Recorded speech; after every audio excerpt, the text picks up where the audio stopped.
Wala lang, paaraw tayo. So, kung maglakad-lakad muna. So, ang dami kasi sasakyan dito, doy. Kaya, ano rin ako maglakad-lakad dito. Kaya, grabe, pero gusto ko talaga maglakad-lakad. Ang dami lang nadaan. Para maiba.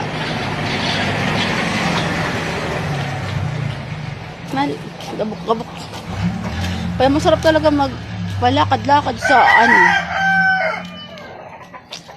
Alam mo, sa totoo lang, may mga bakanting lote rin dito. Hindi ko alam bakit nangihinayang yung iba. Kasi parang lang mga basura. Siyempre, kung sana nga, pwede nga lang, sinuhan. Alam mo naman, kagaya dito, na malaki-laki din sana, kahit hindi ganun kalaking lupa. Laking tulong sana yan, no? Pag ako nagkaroon ng blessing, ay habang din yung ginagawa yan, kay bentahin ko talaga yan. Ay malaking tulong yan, dahil kaya at least din ako naupa. Kaya kailangan mag-aral ay magtrabaho. Baka sakaling bigyan tayo ng swerte, di ba? Hindi natin akalain na magkakaroon din tayo ng blessing.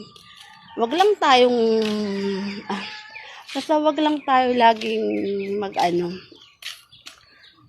tawag dito, wag tayo magmadali. Magtiyaga lang na magtiyaga. Wag lang magantay kay alam mo naman, hindi naman kasi ganun kabilis ang mga blessing. At saka depende rin niya kung mayaman ay mayaman ka na talaga. Yung tawag doon, yung binigyan ka ng Diyos. Yung talagang paglabas mo sa mundo ay mayaman ka na. Yan ang blessing. Pero kung ganyang normal lang tayo or simpleng-simple, ganun talaga. Kaya kailangan lang natin magtiyaga. Hindi naman natin kailangan magtiyaga. Kailangan lang natin gawin, maging masipag.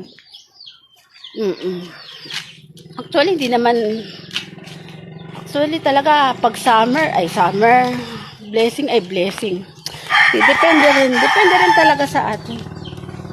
Kasi may mga time din na sobrang sipag din. Hindi rin may mga time na kahit sobrang sipag mo sa trabaho, hindi rin natutuloy. Hindi naman sila natutuloy, ang mahalaga may sahod. Pero,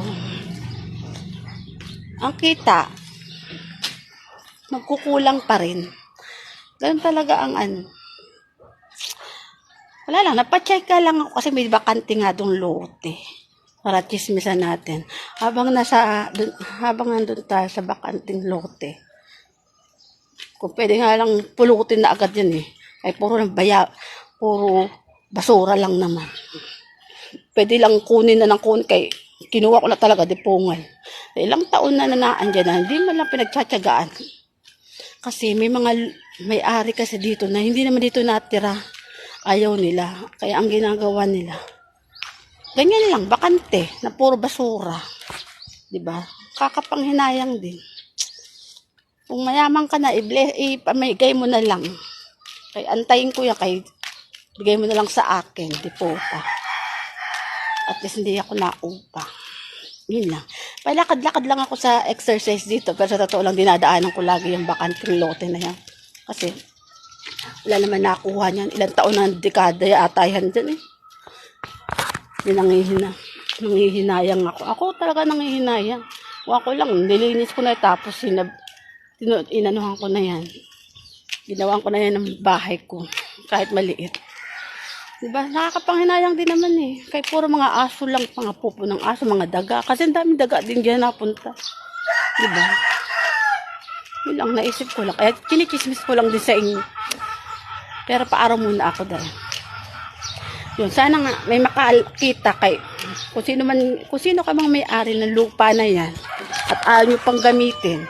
Ay ako munang gumamit, tipota. Para hindi na ako naupa. Lalo napachika lang ako. Sige nga. Yung may-ari ha. Pag nakita nyo yan, kung kayo man ang may-ari niyan, I-share niyo na muna sa akin. Ako nang bahala maglinis niya, ha? Para walang problema, okay?